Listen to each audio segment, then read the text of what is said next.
hell or high water, I highly recommend it. Anyway, welcome to everybody out there in the YouTube community and gun channels in Hawaii and across the interwebs. And this is Lock and Load, our Monday Gun Channel show, and the Monday Gun Channel show. And this is a Judgment Day hangout because I guess they tested the H-bomb at this location in North Korea, and they're going to be shooting missiles, more intercontinental ballistic missiles, and at somebody they're not supposed to because he's bad. And people are worried about what happens if there's an EMP somewhere over the United States.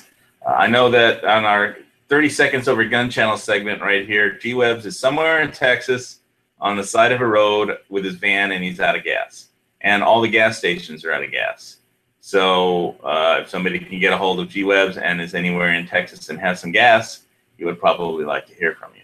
And anything else happening on gun channels? Oh, what happened? Did you hear why Dano is not? I saw something on the Daily Gun Show that he did his last episode on the Daily Gun Show. I have no idea why.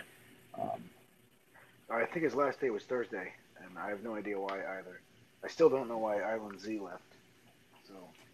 Oh, why did Island Z leave? He left the Daily Gun Show? Yeah, he left a while ago. I've been out of touch. Totally out of touch. I don't know, maybe they just moved. Well, there goes, that's one of God's own prototypes. A high-powered mutant of some type. Never even considered for mass production. Too weird to love, too weird to live, too rare to die. That's Island Z and Dano, I guess. But anyway, with respects to Hunter Thompson, who I got that line from. I was just wondering who's going to reel in Bob. I guess it's going to be G-Webs. Well, they could always have me on, and me and Bob can either talk about heart conditions, which will put everybody to sleep except the old guys, or we could talk about World of Warcraft and how much he hates rogues and how much I hate Horde, and that'll really get everybody who likes guns to run away. So I think I'm going to do an ammo run, Judgment Day ammo run tomorrow. I mean, I've got about 30 or 40,000 rounds of ammunition, but the tendency is, once you start a serious ammo collection, the tendency is to push it as far as you can. So I'm going to do another ammo run tomorrow. I don't know what I'm going to get, but I think it's a good thing. I would like to pick up. I was looking for a deal, and the deal went away. There was 1,000 rounds of 55 grain 5.56. I wanted to pick that up, but of course, I missed the deal, and now it's up $100. Well, where was the deal? Was it a deal on the internet or at a gun shop? It was on the internet. It was. There's only a very few websites that'll ship to my state because it's not illegal, but everybody's afraid of my attorney general. So. Well, yeah, it's the good thing about ammo. It will probably hold its value. It'll hold up its value a lot better than Bitcoin will. Today and the last few days. I mean, it hit 5,000 a few days ago, and then it's been crashing. And today it crashed really hard, mostly led by Ethereum because China banned all coin ICOs, initial coin offerings, which are always based on Ethereum. So basically in the last few days, Bitcoin, after breaking an all-time high over $5,000, the coin dropped down to $4,000. And I think it's like around 4,100 or something right now as we broadcast, but it doesn't matter. I have a lot more money in silver and gold, which has been holding its value very well and going up lately. I have no idea if that's because of the impending problems with Korea. I think at some point, I've been considering. I was curious. I wanted to ask Squibb, since he used to load aircraft weapons, if he could actually answer the question: if are American missiles and rockets protected against electromagnetic pulses? So if there's an EMP or some kind of electromagnetic radiation device that is set off near an American aircraft or ship, if the missiles will still work or not. Because I doubt North Korean stuff is. So I think an EMP would definitely screw up all their guidance chips for their missiles. And basically, if we detonated a few electromagnetic pulse devices over North Korea, it wouldn't have the visual impact for television as like there being a big bomb crater in where Pyongyang used to be. and it would just be that none of their missile systems would work, or their nuclear centrifuges, or anything like that. Anything that would in any hooked up to a computing chip would be destroyed. And most of the people in Korea don't need that, so it really wouldn't affect the people in prison camps who have to chase rats for food every day, but it would affect their missile systems. So maybe that might be one of the options. Mad Dog Mattis, General Mattis, the Secretary of Defense, said that it's something about annihilating Korea today, and I guess they did. They sent him out on the White House driveway because they didn't trust Donald Trump to deliver that message effectively. And I think General Mattis, with the 4-star Marine general standing next to him, who's actually in charge of coordinating all those types of defense systems, delivered an effective message. I don't know how you prep for nuclear Armageddon. Maybe, oh, there he is. Speak of the devil and hear the and there he is. Squibload made it from back from his Nebraska journeys, and I assume he's back in Michigan. Yeah. The famous chronometer destroyer. Yeah, that's me. Don't ever loan me your chronograph. So we were just saying that North Korean missile systems are probably susceptible to electromagnetic pulse attack. Are American missiles and weapons systems protected or shielded from EMPs? If you can answer that without. Yeah, there's a couple different ways that they can shield them from that. I did a little bit of reading on it because I was doing some research on old anti-ballistic missile technology, and that's when I started reading about the MIRVs, the multiple reentry vehicles, which some of them could be dummies, so you're wasting missiles shooting at dummies, and that splits up every missile's payload into multiple possible warheads coming down. On top of that, they have come up with different kinds of shielding. It's not always effective. The other thing too is if you fired the missile system I was looking at actually had option of either using a high explosive warhead, which could only that's more kind of a surgical type thing, or it actually used a small nuclear warhead, and the blast radius would take out multiple enemy missile warheads coming in.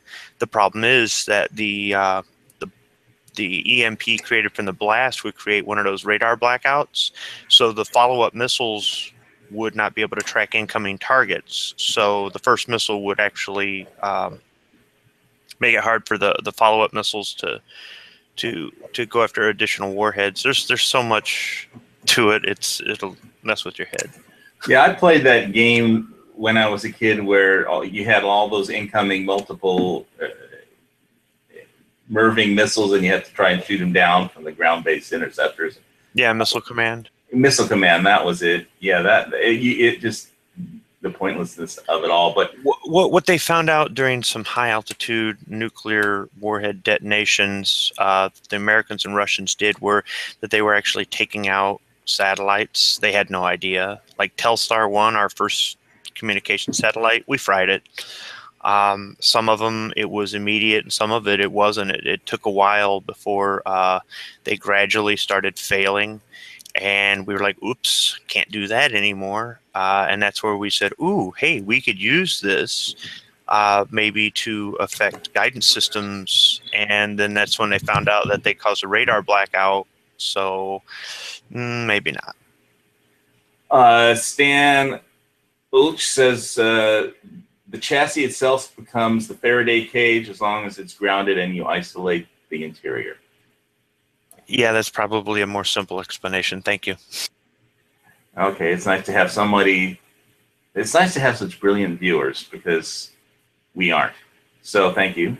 At least I'm not, but everybody else. So obviously Arnold Schwarzenegger did say that Judgment Day is inevitable. I think Judgment Day for Korea is coming soon, and I don't see it staying on one side of the border. If something bad happens to North Korea, the chances are something bad will happen to South Korea. So,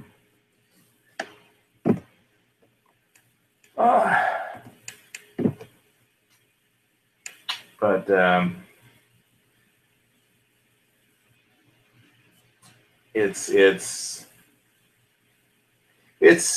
it's all like people just keep talking about this, and I wanted to finish something up because on my last week's show about movies, I got this incredibly great DVD that I watched last night, Casablanca, Humphrey Bogart, Ingrid Bergman, and you probably can't tell it on this photograph because I think the camera when you is like inverting or everything looks backward from how it really is, but that is actually the left side of Ingrid Bergman's face, and the left side she thought was her good side. So all through the film she's photographed from the left side, and I'm sure this is actually the left side of her face, even though depending on how you're looking at it, it may appear to be the right in this video. But if you want a romantic film about World War II to watch with your wife, what was interesting about Casablanca is it was released. There's a lot of things that are interesting about it, but it was released. I mean, talk about good timing by sheer dumb luck. Operation Torch, the Allies landed in force in Casablanca 2 weeks before the film was released. So everybody flooded into the movie theaters to see this. It was released in 1942, and the week that it was released, F. Franklin Delano Roosevelt met with Winston Churchill in Casablanca. So even though nothing in the movie actually happened in real life, and in fact there was no such thing as a letter of transit, and if there was, the Nazis would have ignored it. And I paid any attention to some piece of paper that General de Gaulle signed, who at that time was in England, hiding from the Nazis. And one thing that is interesting, another thing that is interesting, if you watch this with your wife or girlfriend, is that throughout the entire movie, just watch Ingrid Bergman and how she's like acting even when she doesn't have any lines, because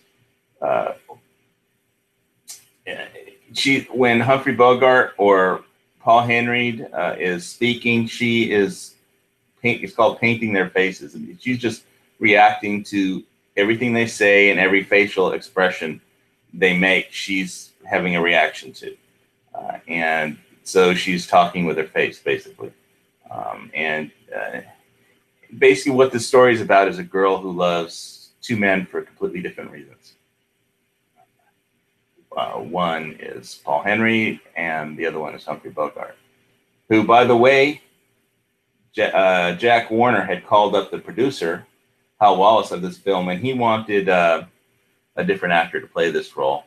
And Hal Wallace told Jack Warner to pound sand, because the studio system was pretty strong at that time, and he had a contract with Warner Brothers. He was a contract producer, and his contract specifically said that he got to pick the actors and for any film that he was producing, and he got assigned this film, and he wanted Bogey, this was Humphrey Bogart's first romantic film, and before he was always just a gangster, kind of mostly a one-dimensional characters, the bad guy with or without a gun. And I saw some great movies with him, The Roaring Twenties with him and James Cagney, but this was his first romantic film ever, and it kind of totally made him, besides the fact that Roosevelt and Churchill met like the week that this was released, so everybody jammed into the movie theaters to see this one, and it was screened at the White House, which is what Casablanca actually means in Spanish, but French Morocco. And if you want to, one of the best musical parts of this film is the dueling patriotic songs, the French national anthem, and versus the Watch on the Rhine, a patriotic German song, Wacht an Rhine, and the Germans start singing Watch on Rhine, and then Paul Henry's character, Victor Laszlo, who got me hooked on champagne cocktails, by the way, because he always orders champagne cocktails in this film. So I actually figured out on YouTube how to make one, and I discovered I liked them. So, but he goes in and gets the band to play the Marseillaise, and if you actually listen to the French national anthem, it's a bloody, I mean, it's like, if you listen to the lyrics of this, the French national anthem, whether or not you understand French, I mean, go look at the actual translation for the French national anthem. It's like, we will water the fields of our farms with the blood of the impure soldiers, and it's called To Arms, form citizens to arms, form your battalions, let's march. And as far as this is pretty much so basically both sides there's more French people in the cafe than there are German soldiers, so the French people drown out the Germans. And but anybody know what the most famous line from this movie is? And there's a lot of famous lines that are quoted. And a hint is, it's not "Play It Again, Sam," because that was actually not a line in this movie at all. Can anybody guess what the most famous line? They needed it. The hint is they needed it to be able to finish the movie and resolve the movie and have an ending that worked. And the two principal writers were driving down Sunset and Boulevard in a convertible, and it hit them. And it's a famous line. I'll go look and see if anybody can guess it. And there were a lot of really good lines from this movie. I mean, it's like it kind of is part of the American consciousness. But this is a romantic movie, basically, about a girl that Ingrid Bergman that is in love with two men for two completely different reasons. Let me go see if I can actually see what people are typing, so if anybody got it or not. All right. Two places at once.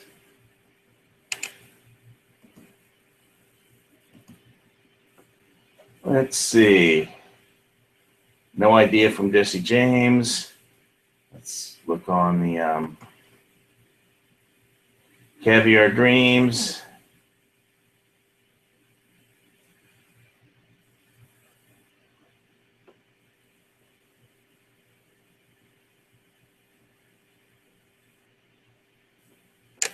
No, it wasn't Frankly, My Dear, I Don't Give a Damn. Wrong movie.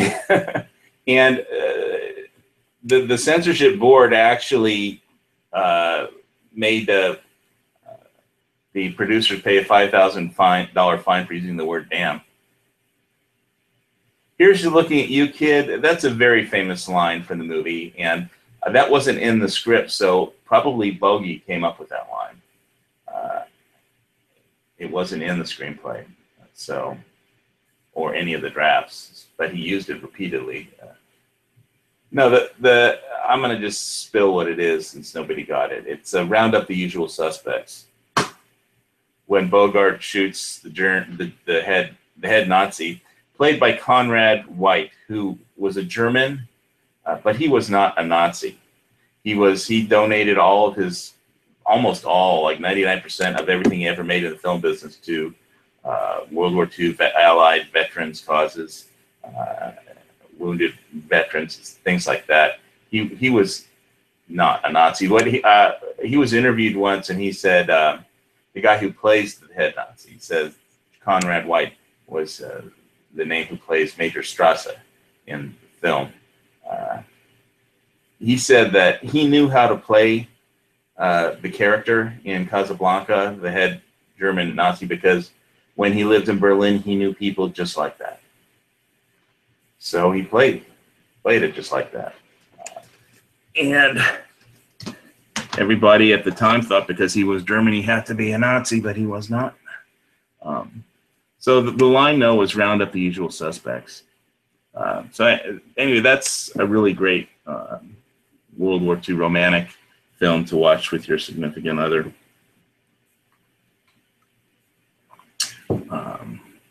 And another interesting thing about Casablanca was just the camera work.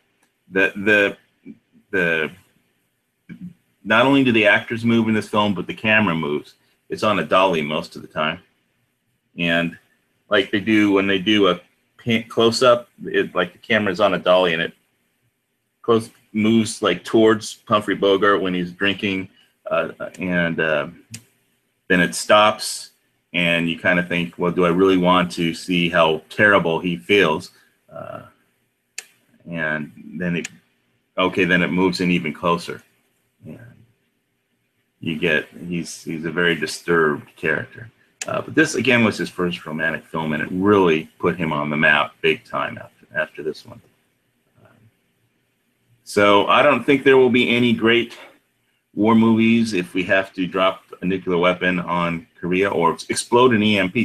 Do you think an EMP would render all their missiles in North Korea non-functioning? If they're in underground silos, they would probably be hardened against that sort of thing. But if they're out in the open, I don't see why not. You're talking about a lot of guidance systems and all the stuff to, fuel the missile and launch the missile, and there's a lot of infrastructure to get a ballistic missile into the air. If you go into Wikipedia and you type in radiation hardening, if you want to read that, it'll give you a slight scientific explanation as to what you can do with satellites and warheads to help them resist radiation, both natural and man-made. It'll bore the crap out of you, and it still won't even scratch the surface. But do we think that the North Koreans have done any of that? Well, I mean, if we've done it decades ago and the Russians have done it decades ago, I don't see why they couldn't copy the technology. It's just, I'm just still really not worried about the North Koreans. I'm just not. So, but I was looking at older systems. We used to have missile batteries all around the country that could shoot down incoming Soviet bombers.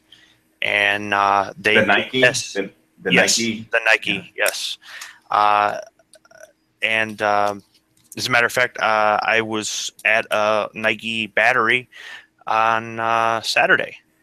I used to bicycle by the Nike missile, an old location where there used to be a Nike when I was a kid, every day up top of Tuna Canyon in the Santa Monica Mountains. Okay, so you know exactly what I'm talking about. Yeah. So they did tests with those missile systems, and they found out that they could use them on a limited basis against incoming missiles, incoming warheads, actually. And the problem is, though, that's where I said they come up with the radar blackout. So the follow-up missiles, I mean, it's just you're only going to get off so many shots. So I find it interesting that we had 1950s and 1960s technology to deal with the threat today that we shut down and dismantled in the 70s. And I'm just wondering if we put modern equipment in those same old airframes and set up missile batteries all over the country, etc. I mean, these things didn't take up a whole lot of space. It would be nothing to buy some property and set up these things all over. The only thing is now you've got small missiles with nuclear warheads sitting on them, in underground magazines all over the country. Back in the day, you could do that. Nowadays, nobody's going to want a nuclear missile in their backyard. So, but I don't know. It may get popular.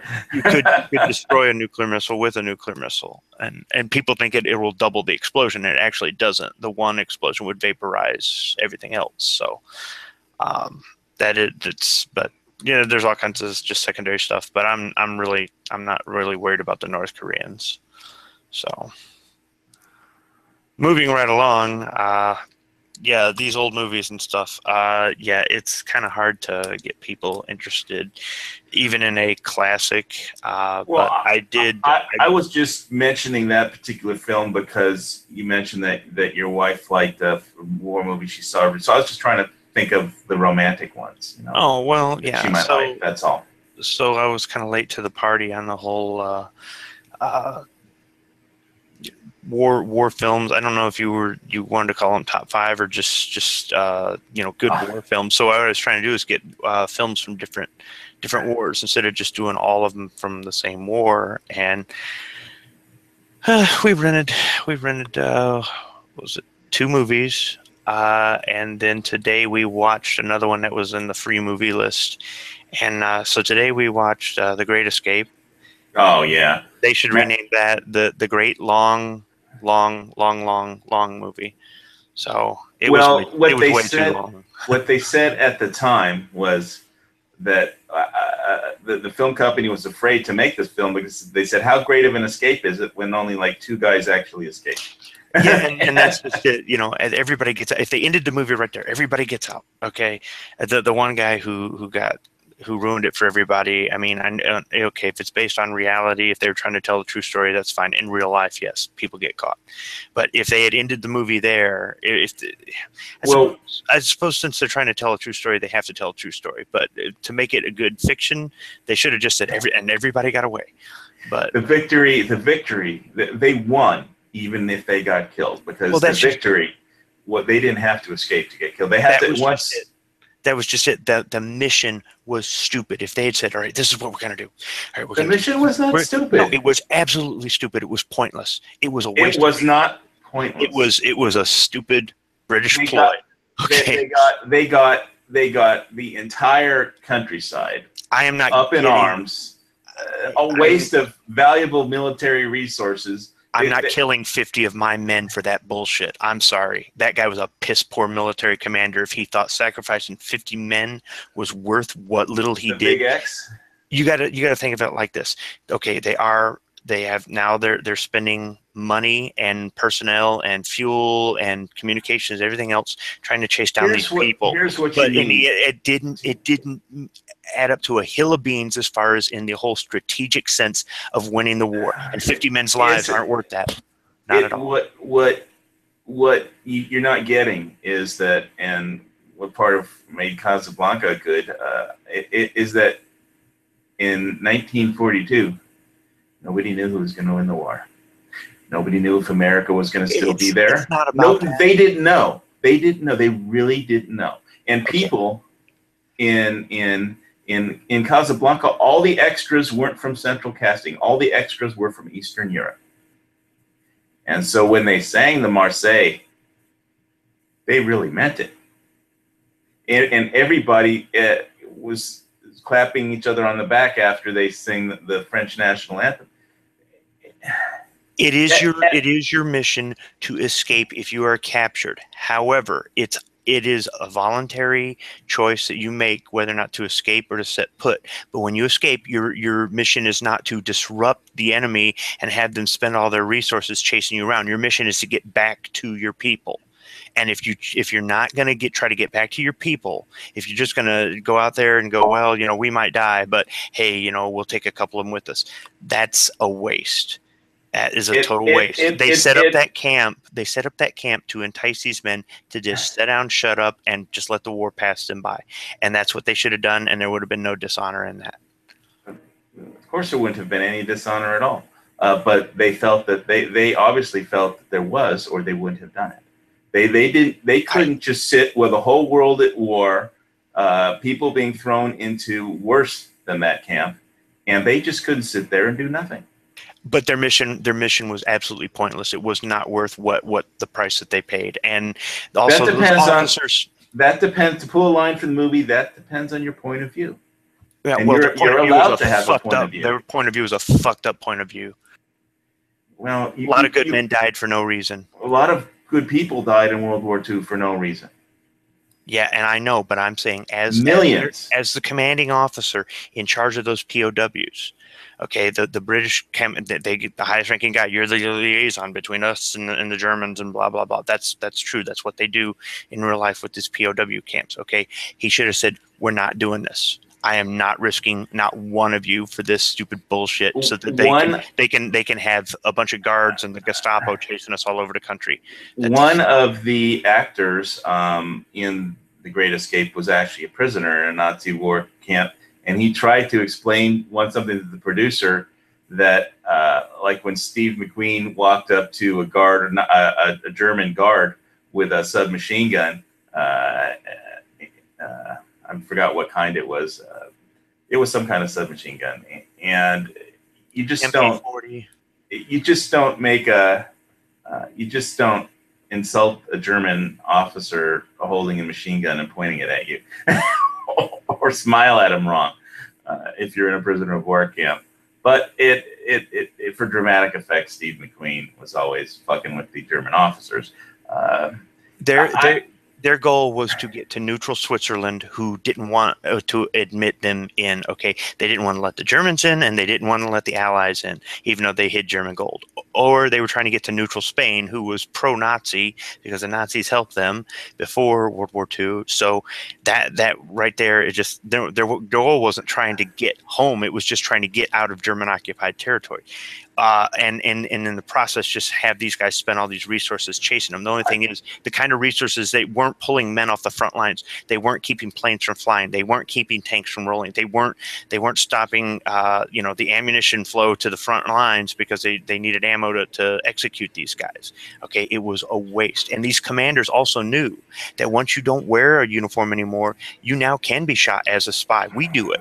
If you want to fight, that's why we call these people over in Afghanistan and Iraq insurgents, because they don't wear a uniform, they don't have the rank and file, they're not fighting us like a conventional military. Once you disguise yourself as a civilian, you pretty much signed your own death warrant. And what we call them doesn't matter.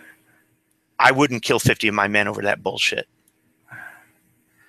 Yeah, well, World War II was a different time, and the world was not what it is now. The possibility. I'm not saying setting tight and waiting for rescue is always the best option either. I'm not saying that either, but I'm just saying, given the conditions.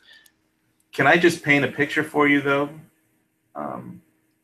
Germany had overrun all of Europe completely. My family was hiding at the time that movie was set in. They were refugees who got sent to a work camp in the Archangel Forest in Siberia. They had to bug out. They literally, because the Nazis overran half of Poland and the Russians took the second half that the Nazis didn't overrun, and all the Jews had to bug out or fight and die with the Warsaw Ghetto. When my grandparents were leaving, the Nazis stopped the train they were on out of Poland to Russia. They got part of the way on a train before they had to get off and sneak across the new border. And they said, all the Jews get off. All the Jews have to get off here. My grandfather didn't get off. He told the family, we're not getting off here. And it was such a different time that you really can't even comprehend. it's hard to explain to somebody who's grown up in America. I'm looking at it as somebody who's in the military. I'm looking at it as somebody who has had experience leading people and has learned from leaders about how to be a good leader. And some of those techniques and some of those procedures come from even before World War II. I think this was about the film was about the indomitable human spirit and how they just weren't going to surrender to the Nazis. No, it was about a bunch of moron British commanders who had egos. Well, that would have been more like the Battle of the Somme, but I don't know. I think that it was just such a different time in the world, and nobody knew who was going to win World War II. People really thought the Nazis were going to win. I'm not saying that people didn't think that they were going to win, or that there was a possibility that anything could happen. Or the only thing I will leave you with, Squib, is that those British commanders were there. You weren't. They made a call. Maybe it was wrong, but I respect your opinion, but I can only say that they were there and we weren't. It's hard to judge a combat call, a military decision like that. No, not for me. It isn't. It's easy to judge. Okay, I respect your opinion. I mean, look, if there was no way out, if they were executing these men gradually a little at a time, or they were starving them to death, or they were, I mean, the conditions there were not, this is a Stalag. Okay. This is for pilots. They want us to treat their POWs well. So they're going to treat our POWs well. That's all it really was about. And there were times and places where American pilots were captured and were not treated well, and there was even a time where a couple of Luftwaffe officers were visiting one of these camps, and one of the American pilots said, "You're a pilot, I'm a pilot, do something about this," and they got the conditions changed so that they weren't suffering as bad. But that still, if it was, we're all going to die anyhow. Okay, this is the whole Red Dawn thing, right? Patrick Swayze said, "We're all going to die standing up." Okay, if we're all going to die anyhow, then hell yes, storm the wire. Let's take every one of these guys with us. Let's have them chase us across the country. We're going to get shot anyhow. Might as well be the Gestapo after they've chased us for 50 miles. That's fine. But if it's just like, okay, we're not gonna starve. We're not having medical treatment, blocked from us. This is all the Geneva Convention stuff. We've got clothes. We can practice our religion. We can do all the things. Then what we're going to do is we're just going to sit out the war. Hope a bomber don't drop a bomb on us by mistake. And they were who they were. It wasn't just the British officers who gave orders. I think you have to at least come to the conclusion that all the men who were in the escape wanted to do that. Well, the thing is though, I did find it ironic that all the British guys died at the end of the film and the Americans were the ones that made it back to the camp, but still, whatever. But anyhow, stick it to the British one more time. Okay. We watched that lame old movie tonight, and I gotta say, I can't get 3 hours of my life back, but it was nice. What about the music? The music who cares about the music? It was awesome. It just nobody cares about that stuff. Well, turn off the sound, look at the opening scene, and then play it again with the music on. It was a great score. Okay, sure. Anyhow, it was kind of nice to see some of the. If I want music like that, so I'll watch Hogan's Heroes. It was nice to see some of the actors though that we recognize. So I mean, where do you think Hogan's Heroes came out of? This movie was released before Hogan's Heroes. I don't know. At least Hogan's Heroes was funny. Yeah, but they stayed put. They helped other people get out. So yes, I remember trying. My dad explained to me that war doesn't actually work like Hogan's Heroes, and I said, "Why not?" Yeah, because war is not funny. It is not funny. It's not funny, and the Germans were not that stupid. Okay. Anyhow, it was supposedly based on true story. I don't know. I didn't do any reading on it, whatnot. But it was just, this is a classic film, and I finally saw The Great Escape, and I gotta say, I could have done something better with 3 hours of my life. So I give it. What about the motorcycle chase? What about the motorcycle? There's every movie Steve McQueen in. There's some sort of vehicle chase. So. That's what I said about the motorcycle chase. It's like, damn, what? It's like every movie he's in. So, was he ever in a movie where he was a pilot? Did he have a airplane chase? Anyhow, so I have to look that up. we Well, watched that. I didn't And- talk about that movie at all on the. I don't even think I listed it in my. Well, I wouldn't list it. notes. I would list it on top 5 that I wouldn't ever watch again. And then the last movie we saw was a Cold War movie. This is one I like, and I don't think the movie is really that great. There's not a lot of action. The characters in the movie, the acting is done. Tell me the okay. name before you slag it. Well, no, but the actors are too old for the characters they're playing, even though they do a good job. And it's called Strategic Air Command. And that's that's a Cold War movie. I like the movie because it's really just a really big recruiting commercial for the Air Force in the 50s.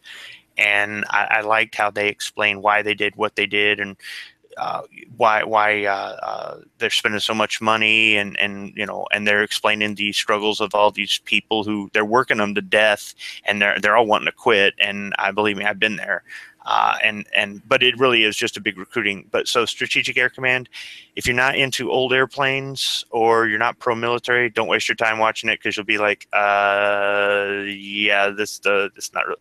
But if you're into old airplanes or you're pro-military, then you'll like it. You'll say the same thing. It's a big Air Force recruiting commercial. But I do like the fact that back then in the 50s you could do a pro-military film and it could be a patriotic thing, Then before that, we saw Bridges over Tokyo-ri, which is a Korean War film. Tokyo-ri. Tokyo-ri? The Bridges of Tokyo-ri. Okay. And the only thing I didn't like about the film is that the wife is there telling him, tell me about the bridges, tell me about the bridges. Like, hold up. The commanding officer is not going to tell this guy's wife about a mission that they plan to do. They keep all that stuff under wraps. He wouldn't be doing it in real life. He wouldn't be doing that. But I did like the fact that, once again, you had a struggle. You had a guy who was a successful lawyer and he's getting, brought back in because he's a shit hot pilot and they needed good pilots back then, and he really didn't want to go on these missions. He just wanted to go back home to his family. And he's and the admiral's trying to give him the pet talk, telling him, we all got to chip in and make sacrifices and stuff. And it was pro-America, it was pro-military back at a time, like I said, where you could do those movies. The thing about the wife part that made sense is that when you're in the military, your family's kind of in with you, I think. Well, no. So, okay. The thing is, unless it's unless it's not crucial to the mission, you don't tell your wife, "Hey, I went to an intelligence briefing today, and this weekend we're going to go bomb this bridge and stuff." And it's not that she's necessarily a Korean spy, but usually they don't tell you this stuff, and then they send you on leave, and then you go bomb a bridge. They tell you this stuff like right before you bomb the bridge. And the other thing is, you're not supposed to tell your family that sort of stuff. Yeah, it's got an order today on Pineland. We're gonna go bomb it in a week. Yeah. Well, I got a mission tomorrow that's to go buy more ammo. So anyway, that's my mission tomorrow. Even though I don't need any more, the tendency is to push it as far as I can. People are in the external chat are talking about General Jimmy Stewart. Yes. Jimmy Stewart was actually a military pilot, yes, in World War II. Yes. And I thought he did a great job. But if you look, him and whoever played his wife, they were way too old to they're supposed to be there's supposed to be a couple in their mid-30s. They look like they were almost 50. So they should have done better on the makeup or got him a younger love interest or something. But other than that, though, I mean, I thought the acting was okay because, she's all like supportive and then she gets all bitchy with him and then she's supportive and she gets all bitchy. And that's the way military wives are in real life. It's all like, I'm so proud of you. You look so sharp in that uniform and we're moving and we're getting base housing and we're going to start our lives and blah, blah, blah. And there's like, you were gone for 4 days. Where the hell were you? Yeah, that's what happens in real life. So, did you ever see 30 Seconds Over Tokyo? No. That's an awesome film. Also, a very important mission. Now, I wanted to watch an old Civil War movie, but unfortunately, Scamcast in their movie library, whether it's free or paid, does not have it because Scamcast sucks. And that is old Ronald Reagan Civil War movie, The Last Outpost. And the reason I like that movie is because they died with their boots on. Yeah. Well, it shows the Western campaign, which is kind of forgotten in the war. Yeah, I think the Confederate so he did very well in the Western Front. As a matter of fact, all the Indians, Native Indians that were fighting on the Confederacy, couldn't figure out why they lost because they won all their battles over there. And no, actually, the Confederates didn't do so well on the Western Front. They kept falling back. They kept falling back and falling back and falling back, unfortunately.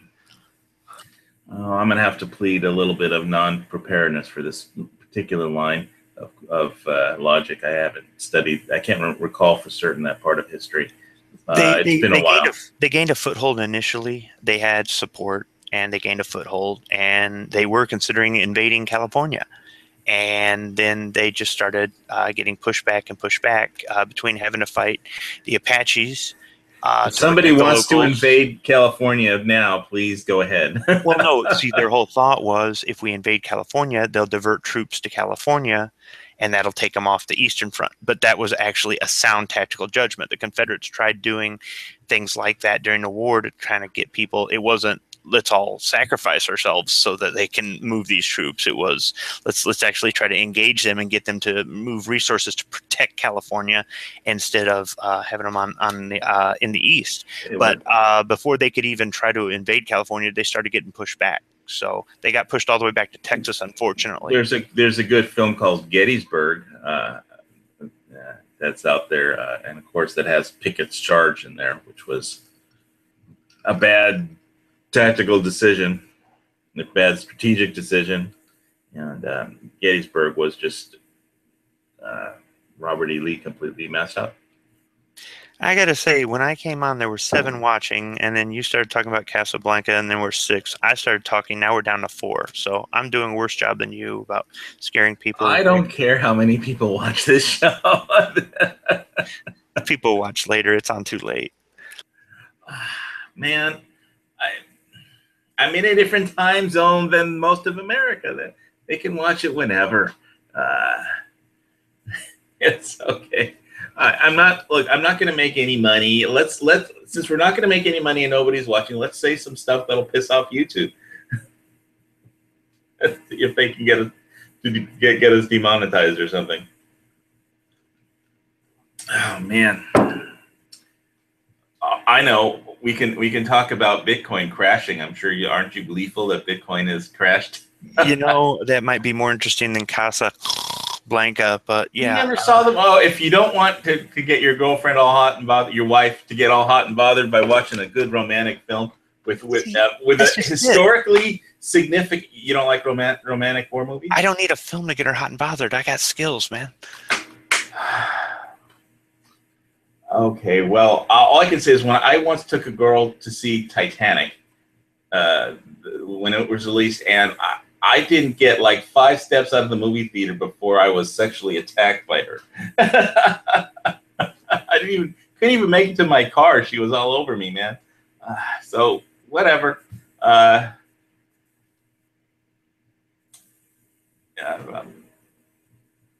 It's anyway. I won't go into that. I guess Gone with the Wind you probably wouldn't like either. Right? I've seen Gone with the Wind a few times. Yes, I like the movie. It was long, but it was actually worth it. Yeah, it's 10 Academy Awards. Oh, yeah. See, that's the stuff I don't know about it. But I remember the interview with so the actress who played Prissy back in the 80s, she was on Good Morning America, and she told Vivian Leigh, she said, if you hit me, I won't make a sound, but if you miss, I'll scream my head off. She said Vivian Leigh missed when she slapped her.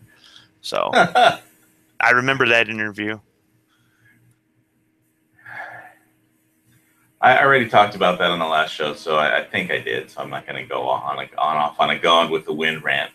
I thought it was, a decent film. I mean, as far as, you look at, they had to build these giant sets and they had all these extras and stuff like that. Not really. When they tore down the burning of Atlanta was like King Kong set that they burned down. All the buildings burning around. They had a truck with a cable attached, and they said the thing was on fire, and they shot it on a high-speed film so they could play it back in slow motion. But they didn't burn down any new sets that they built up. They burned down old sets from other old movies that they had already made and didn't need anymore. Okay. Just a historical factoid in there. Okay, now which brings us down to 3 viewers. Anyway, gonna see if we can get it down even lower. So, is it possible to get a negative number? let's work on it. Do you think Judgment Day is inevitable? Oh well. It's a yes or no question. From what sense? You World mean War III? from a Terminator movie sense, or from a biblical sense? World War III.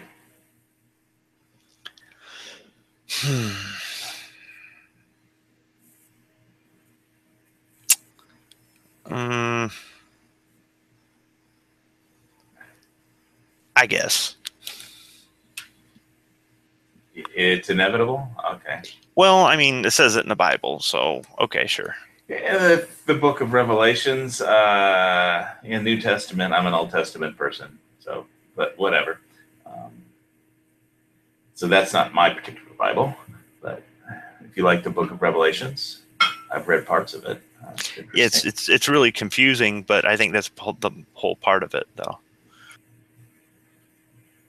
I mean, if it said exactly these countries will fight on these days and there will be this many casualties and blah blah blah, then it wouldn't be believable.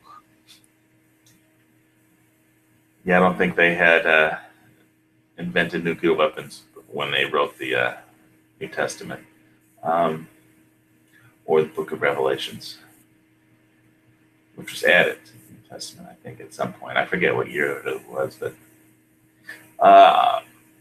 Lee Marvin. I know the guy that we have a friend of ours that was Lee Marvin's publicity agent. That he did some of the sketches for one of my children's books. He's a really talented person. Anyway, yeah, Lee Marvin, The Dirty Dozen is one of his. The Big Red One. Movies. Big Red One. Delta Force. That was. Now, come on, Delta Force. That was awesome. Well, if you hate The Great Escape and you like Delta Force, then that just says something about your taste in films. I mean, okay, so like the missiles on the dirt bike, yeah, okay, that's not legit and stuff like that. But still, overall, it was still America. Fuck yeah, you know. Well, what about? I mean, the film that saved the Marine Corps, the Sands of Iwo Jima. After World War II, Congress was going to cancel the Marines. The film had nothing to do. The film did not save the Marine Corps. The Marines saved the Marine Corps. By getting John Wayne to do that film. No, the film had nothing to do with it. The film got the congressional committee watched that film, and then they just couldn't cancel the film. After the Marines took Iwo Jima, there was a general who said, "This ensures that there's going to be a Marine Corps for the next 1,000 years." Okay, it was the performance of the Marine Corps in the Pacific Theater during the war that ensured the Marine Corps was going to be around, not some damn film. I'm not saying it's nobody would have known about it if they did not. I mean, not enough people would have known about it. What is the most reproduced picture in existence? It is the second raising of the flag at Iwo Jima. It was the second. To tell the story. Everybody knows. Films are for telling stories. If that everybody when Sands of Iwo Jima, that was how they got John Wayne on the film. The Marine Corps asked him to do it. But he didn't save the Marine Corps. The film saved the Marine Corps. No, the film had nothing to do with any of that. The Marine Corps can't do anything without funding from Congress, and that's how they convinced Congress to keep funding the Marine Corps. No. We'll just have to defer to history to render the final judgment on that, and you could search Wikipedia if you want, but most of history won't be on Wikipedia. You'll probably have to find some congressmen who actually voted on that, or go look into the congressional hearing paper testimony and try and get find some people who were actually at that Armed Services Committee hearing that year. But anyway, okay, we'll move on from films that you. Did you like Sands of Iwo Jima?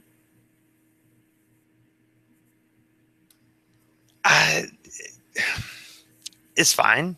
I Okay. mean, but yeah, I'm not gonna say, hey, Not really. this film All saved right. a branch of the service. No, the film didn't. No.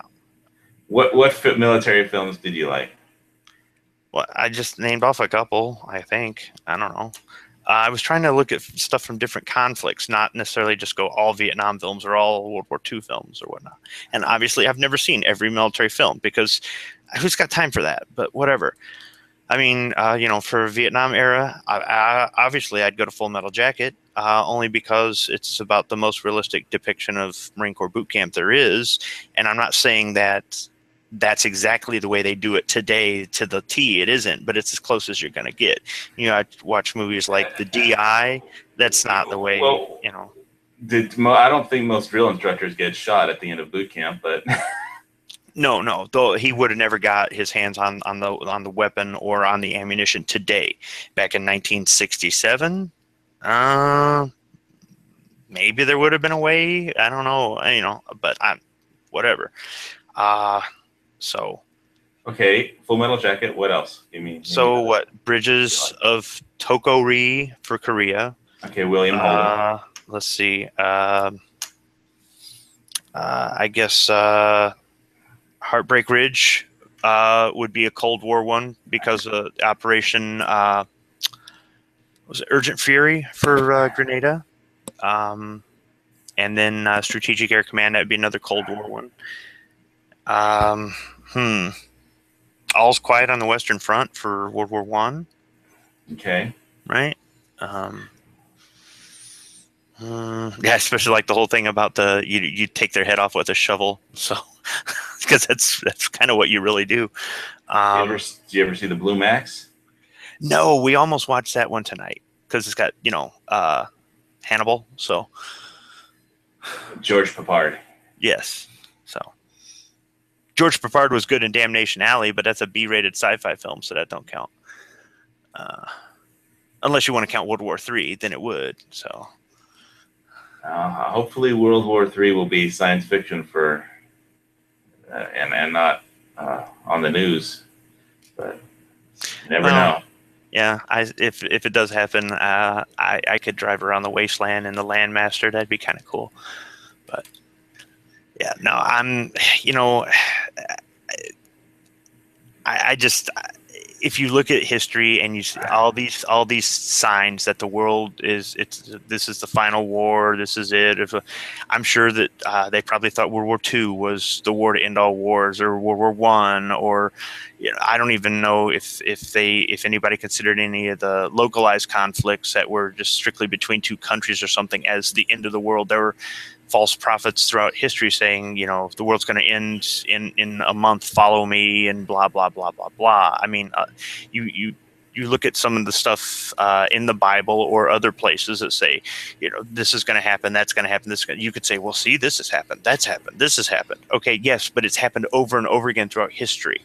So we can't really predict when World War III is going to happen, So, or if it's the actual war that takes out humanity. So, I mean, what if World War III ended up being a conventional war? That'd be messed up, but better than a nuclear war.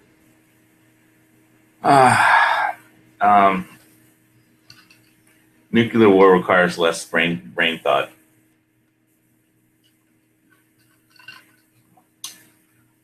I don't know. I don't think America wants to put conventional troops in harm's way in Korea more than we already have. That would be my thought on it. It's just easier to fight with nuclear weapons.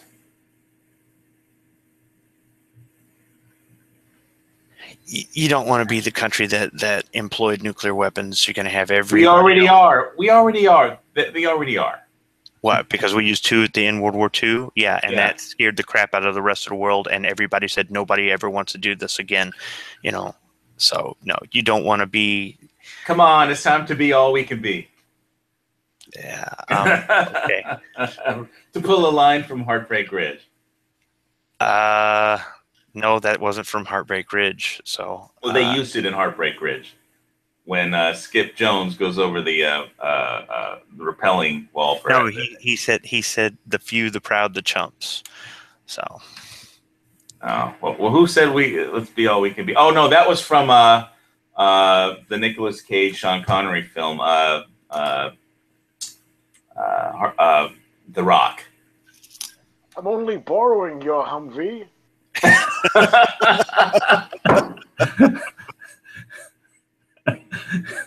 That was a great.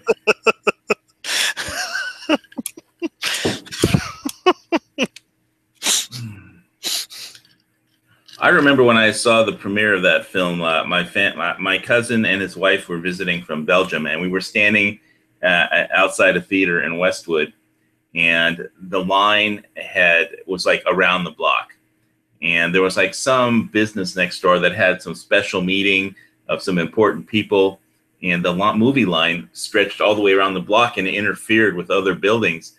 And so like the security guy came out and was like harassing people, going, it's like, you can't stand here, we've got people coming. And it's like, we're waiting in line for a movie theater, what do you want from us?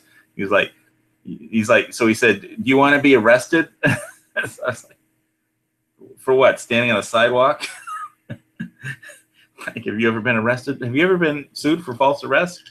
Then he marched into the movie theater and got the manager to open up the doors early for the next show. I remember seeing that in the movie theater. It's pretty good. Maybe you've only seen it on TV. Oh, Patrick says Battle of Britain, Patton, The Patriot, American Sniper, Mig Alley. So many great films, too many to list. Okay, Mig Alley, I've never seen that one. I would like to see that one. And a good one to watch with my wife would be Patton, because I've only seen it once, and There's no romance in that at all. I don't need romance in a movie. I got all that covered on my own. I don't need no assistance. But it's not assistance. It's the enjoyment. Yeah, it's enjoyment of the character interactions. If we want to watch something romantic, we'll watch something off on one of our Lifetime movie channel things. I don't know, whatever. But no, well, you can have a war movie and romance. So I guess, yeah. I mean, well, look at into Heartbreak Ridge. He finally gets back with his ex-wife, right? And they walk off in the sunset together. I wouldn't call that romance. I don't know what that was. Come on. That was that was a lot of things, but not romance. That was more like resignation for a condemned couple. I think that maybe if we've got a night where there's no college football on or no network shows that we watch, maybe we'll look for Patton or see if they have Mig Alley in the movie selection here on my overpaid cable, or my overpriced cable. Yeah, well, I've got a nice DVD collection building up, but you just triggered me, Squib, when you mentioned Lifetime movies. You brought up horrific memories of my childhood. Hey, look, I can get onto YouTube and watch video after video after video without any interruption if she's there watching Lifetime movie after Lifetime movie. I'll glance over, I'll see it's the same thing. You know, some psycho is trying to steal her boyfriend or something. They're like, yep, same movie, right? It even uses the same actors and actresses or whatever. It's like, and I can do YouTube, so Otherwise, I can't get through even a short video on reviewing Mountain House food without an interruption. So Lifetime's a good distraction. Wait, are you commenting on my Mountain House food review or something? I thought that they just made you hungry. I think your reviews were they weren't too long. You got to the point about it, you know, that sort of thing. You weren't going on and on and on and that sort of thing. And sometimes it's kind of hard to watch a 30-minute video on something. So I thought they were well done. So. Okay, as opposed to this show, which is going on and we're not really saying anything. It is. Well, you didn't like Nut and Fancy's review on Pants that was like 45 minutes long? It was like watching The Great Escape.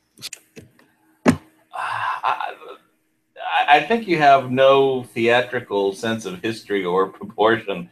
No, Or I you just don't. need to study you don't have any respect for the work that goes into those movies. Now nobody gives two craps about that. You can do it all CGI today. Yeah, I'm not big into music either, but hey, Patrick says Pearl Harbor had romance. Yeah, that's true. My wife loves that movie. My wife loves seeing all that the conflict with the two guys that like the chick, and Oh, you mean like in Casablanca? I wonder where they got it from. Yeah, I guess, but Casablanca was like before my parents were born, whatever. So, People still were having but here's sex the and thing. making love before your parents were born. Every time I take her to an air museum and they got a B-25 Mitchell, all I have to do is say Doolittle, and she goes, "Oh, I know what that plane is." Especially when you go to the National Naval Aviation Museum in Pensacola, Florida. It's all Navy and Marine Corps aircraft except one. They've got a B-25 Bravo that is set up just like one of the ones that stripped down that they launched off the Hornet when they did the bombing raid at the end of the movie Pearl Harbor, Doolittle's raid. So they have one Army Air Corps plane there at the Naval Museum, and its significance is it launched off of I don't know if that was one that was in the raid because I thought they were all lost, but they had it set up. They had it set up where it was all stripped down and had the bogus guns in the back and everything. Okay, here's a tactical pop quiz. Then, what did Franklin Delano Roosevelt tell the press when they asked where did the Doolittle's bombers come from when they bombed Tokyo? What did FDR say to the press when they asked him? He did. Hint is he didn't say the Hornet. I have no idea. Anybody out there know what Franklin Delano Roosevelt said when the press asked him where did the Jimmy Doolittle's bombers come from to attack Tokyo? I'd say one of the four viewing right now on YouTube, but there's three of us in here that are probably watching on YouTube right now. So really, for the one person who's on YouTube, I see more than one person commenting on YouTube. Jesse James, Patrick, Stan Luch. Anyway, home runner.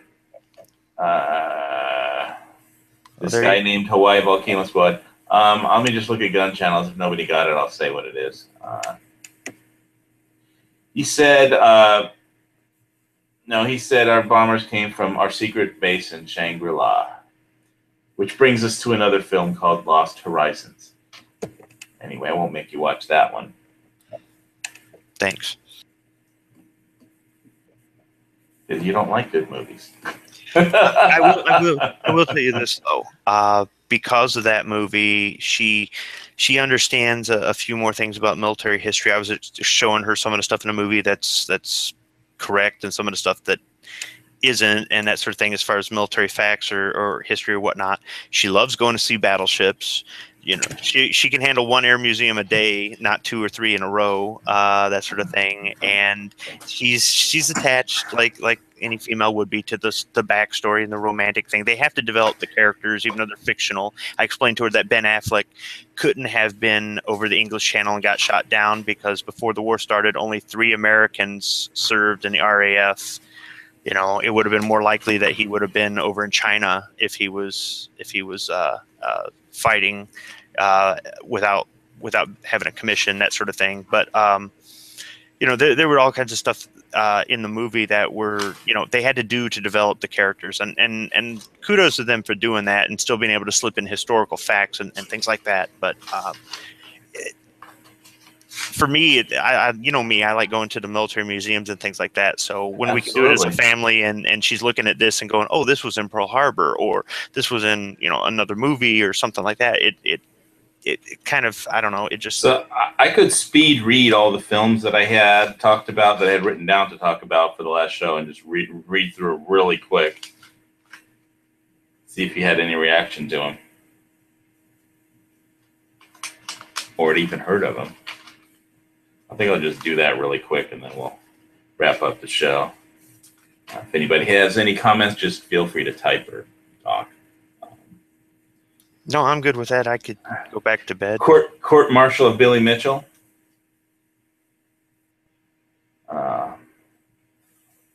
Basically, that's the guy who said that Pearl Harbor could be attacked from the air, and he got court-martialed for saying that.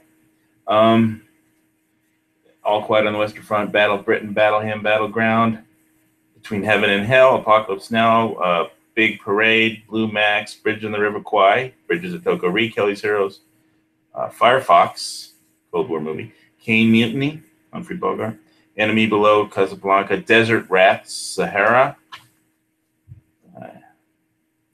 12 O'Clock High, San Diego Demon, 30 Seconds Over Tokyo, The Longest Day, The Man Who Never Was, with Clifton Webb, 36 Hours, James Garner, Rod Taylor, Torpedo Run, Destination Tokyo, Up Periscope, Flying Leathernecks, Sailor of the King, 49th Parallel, Das Boot, Guy Named Joe, Wings, silent movie, D-Day, the 6th of June, Dawn Patrol, 1938, Flyboys, Desert Fox, Destroyer, 1943, Edward G. Robinson and Glenn Ford, Eagle Has Landed, Where Eagles Dare, The Four Horsemen of the Apocalypse, 1961. It's probably one you've never seen. The Four Horsemen of the Apocalypse, 1961. From Here to Eternity, Red Dawn, Guadalcanal Diary, Guns of Navarone, Halls of Montezuma, Heaven Knows Mr. Allison, Hell's Angels, Hellcats of the Navy, Heroes of Telemark, Lone Survivor, Imitation General, Back to Bataan, They Were Expendable, In Harm's Way, Midway, Mr. Roberts, Night of the Generals, Lawrence of Arabia, Operation Burma, Operation Petticoat, Paths of Glory, Patton, The Great Escape, Hell is for Heroes, PT 109, The Real Glory, Sergeant York, Red Tails, Red Badge of Courage, To Hell and Back, Audie Murphy, Full Metal Jacket. We talked about Saboteur, The Sand Pebbles, Steve McQueen. I don't think he drives a fast car in that one.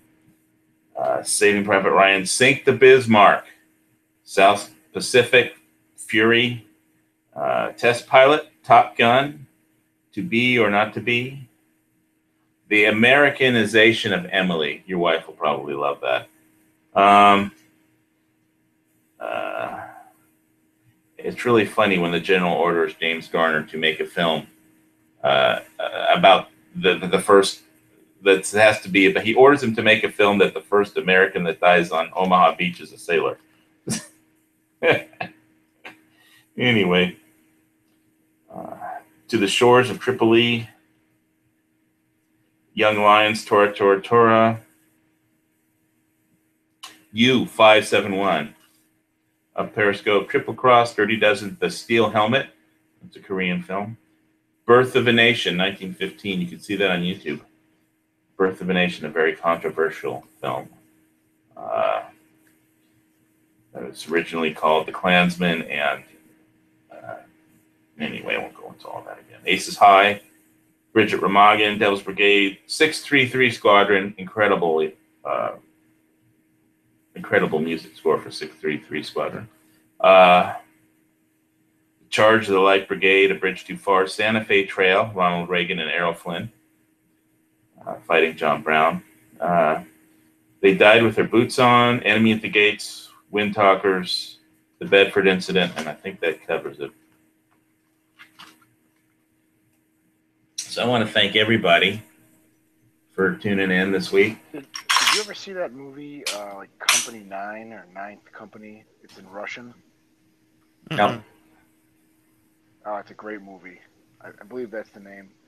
Company 9? Yeah, it's like Ninth Company or Company 9. It's a Russian movie. It's about Afghanistan. Oh, really? Yeah, it's an awesome movie. Yeah, that would be something interesting to see it from their perspective. Yep, I really enjoyed it. How is their perspective all that different from our perspective in Afghanistan? Afghanistan was their Vietnam. I know, but we've been there just as long as they were. How is their perspective different than our perspective in Afghanistan? I guess they were fighting them at a different time with different weapons for a different reason. But they were fighting the same people, pretty much. I mean, that we are. So what's the difference? I have to ask you again, what's the big difference? Out of that list of movies that you read off, though, the one that stuck out in my mind was Firefox. I like that movie. I know a lot of people think it's not a very good Clint Eastwood film, or it's not a very good film at all, but I like that movie. Well, I know you. We were talking about Cold War films like The Hunt for Red October, and that was a Cold War film, Firefox. Yeah. And what was unique about Firefox that was the chivalry when the Russian has Clint Eastwood in his guns and Clint Eastwood is unconscious. Chivalry in among pilots still existed in World War One. There's some stories about people whose guns jammed and the other pilot just let him go because that was it. There was chivalry, and so that was the scene when the Russian pilot let Clint Eastwood go, and then he has to remember to talk to the plane and computer firing system control system in Russian, and he has to think in Russian. But there was chivalry among the pilots in that film. Well, yeah, because Clint Eastwood had a chance to kill him, and instead he just knocks him out, and he goes, "You didn't do anything." That guy remembered that. So when Clint Eastwood went into that, he lost control of the aircraft. I wouldn't call it a flat spin or a flame out, but he was trying to recover the aircraft. The other pilot, being a test pilot, knew exactly what he was trying to do, and he said, "I'll let him recover the plane if he can, and if he does, then we'll go back to fighting." So, and I think he was just giving him returning a favor because Clint could have killed him there when he attacked him. It was chivalry. It was pilot. It was the Air Corps on all. And there's this legend of chivalry anyway, and so they kind of wrote that into the film, and it worked. Yeah. I mean, the special effects were not fantastic, but then again, it was shot in 1980, so yeah. But yeah, there was the tension of being in the Cold War and an American and walking around in Moscow who wants to steal a top secret jet plane. So I mean, it was there was tension there. I remember when I saw The Hunt for Red October in the movie theaters, they actually had a red light in the movie theaters. When you walked into the movie theater, they had basically like a submarine red light thing going around. it's just a gimmick, but you remember those things; they stick out in your mind when you see those types of films. Did you like The Hunt for Red October at all? Or? Yeah, but I didn't realize that it was a part of a series of books. I just looked at it as an individual film. So yeah, well, Tom Clancy, they Right. weren't like related to each other, like in a series of books. They were just all basically the same, had the same character.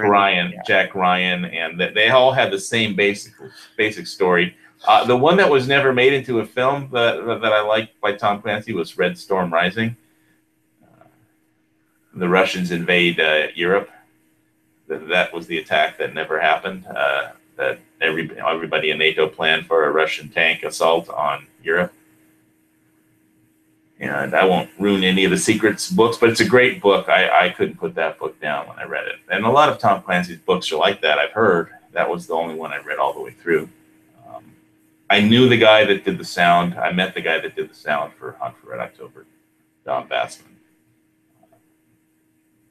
I was very young at the time. Anyway. Okay, so I think we wrapped up everything except, does anybody on this chat, has you ever done any prepping for, or given any thought to how to prep for a nuclear conflict? I mean, how do you prep for a nuclear conflict? These drug cartels represent a clear and present danger to national security. Well, I like your quote from The Rock better. Okay, Yeah. so here's. I've been prepping. I got some food kits coming. I went to the range, I zeroed, double checked my zeros, Loctited everything on the sights, and yeah. You're good to go. If people really thought that nuclear war was going to happen, I mean, it was edge of your seat. Everybody's, they're declaring national emergency and curfews and martial law, and they're freezing the price of stuff, and they're mobilizing the military and stuff like that. I may want to get out of the area I'm in only because it's a major After all the time how many times you told me that you're not ever going to bug out? How likely is there going to be a nuclear attack where we've got 3 months notice, right? 2 weeks notice? We're not. What's going to happen is they're going to do that. This is not a test. This emergency broadcast system. In 30 minutes, you're dead. Okay. So the prepping for that, if you're going to call this fear mongering by the news, evidence that World War III is going to happen, well, then, okay, if that's fine, then you go hide up in the mountains. But for me, this means nothing. But I mean, if it was something where we were building up, I mean, really building up, like people were getting recalled back to military service, and they were literally doing price freezes on gasoline and groceries and stuff like that. And the president's coming on, and G-Webs is on the side of a road in Texas in his van with no gas, and all the state gas stations are out of gas. But I will tell you that in Hawaii, the state government has a new siren sound on the civil defense sirens. They have a new special sound in case that they're going to play in case of a nuclear attack. That's not like the regular monthly siren. It's a nuclear attack siren alert. I'm talking about something where as if that's somehow supposed to help us, but. Well, think of the scene in Independence Day where he goes outside to go get the newspaper, and he looks to the left and he looks to the right, and everybody's packing up their cars and are all taking off to leave. And he goes, "What the hell is going on?" And he looks up and he sees a spaceship.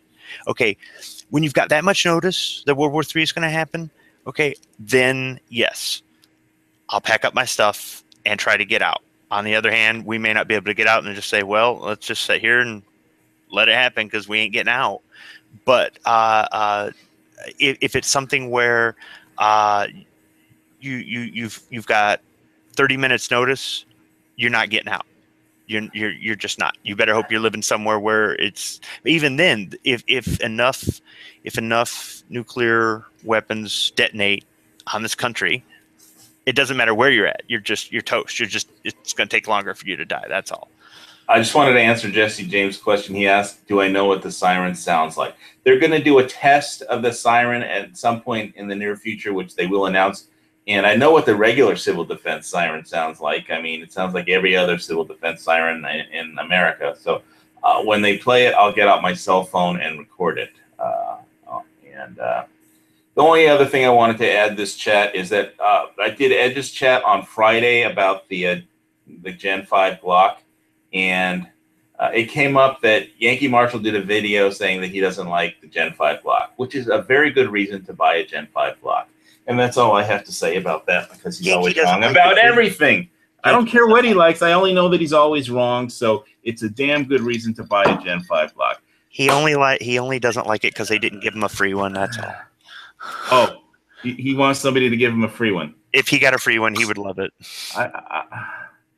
Well, if you want to go give him a free one, that's up to you. Anyway, I don't think Glock will give him a free one. I wouldn't give him a free one if I was Glock, work for Glock. But a lot of people watch this channel, and that's okay. Anyway, thanks for watching our Monday Gun Channel show, everybody. Smash the thumbs up button and subscribe, and we'll be here next week. If the planet is here, we'll be here. I promise. This is Lock and Load. See you next week. God bless America. And the Marine Corps.